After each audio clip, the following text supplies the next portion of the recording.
Hello friends, welcome to my channel. আগেই ক্ষমা চেয়ে নিচ্ছি অনেক দিন পর ভিডিও দেওয়ার জন্য। আর এই যে আমি মেকআপ করে দিচ্ছি, কাকে মেকআপ করে দিচ্ছি? তার মানে কি আমি মেকআপ আর্টিস্ট হয়ে গেছি এতদিনে, তাই ভিডিও দিতে পারিনি? না না, তেমন কিছুই নয়। আমি শুধু দিদিভাইকে লাইনার লাগিয়ে দিচ্ছি, ওটাই আমি ভালো পারি। এর বাইরে মেকআপ সম্পর্কে আমার কোনো আইডিয়া নেই। এটা হলো আমার দিদিভাই, মানে আমার হাজব্যান্ডের বৌদি ভাই। তো আজকে একটা বিয়ে বাড়ি আছে, তার জন্য আমরা দুজনে মিলে রেডি হচ্ছি, আর আমার মা ভিডিও বানিয়ে দিচ্ছে।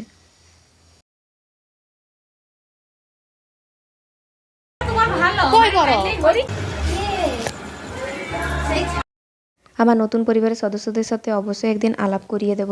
কাজের চাপে, অনেক ঝামেলা ঝঞ্ঝাট, বিয়েবাড়িতে অনেক কাজের প্রেসারের কারণে ভিডিও দিতে পারিনি।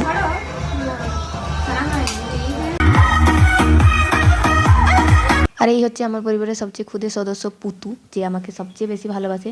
তো সবাই ডান্স টান্স করে হাঁপিয়ে খেতে বসে গেছি। তো এখানে আমার মা, দিদি ভাইয়েরা, আমার হাজব্যান্ড সবাই আছে।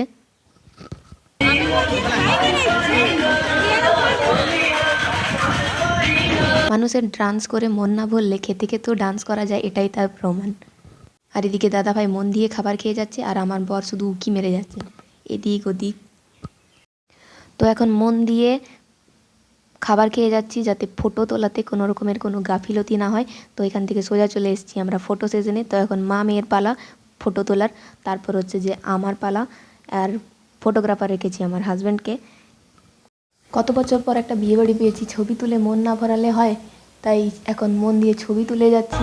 ছবি তোলার পর হচ্ছে যে এবার সোজা চলে যাব বাড়ি, মানে আমাদের বাড়ির সামনেই বিয়েটা হচ্ছিল। আর দিদিভাই কেন ছুটে ছুটে যাচ্ছে আমি জানি না। তো এখানে আমার ব্লগ শেষ, আর আমি এখন একবার চেঞ্জ করে নেবো।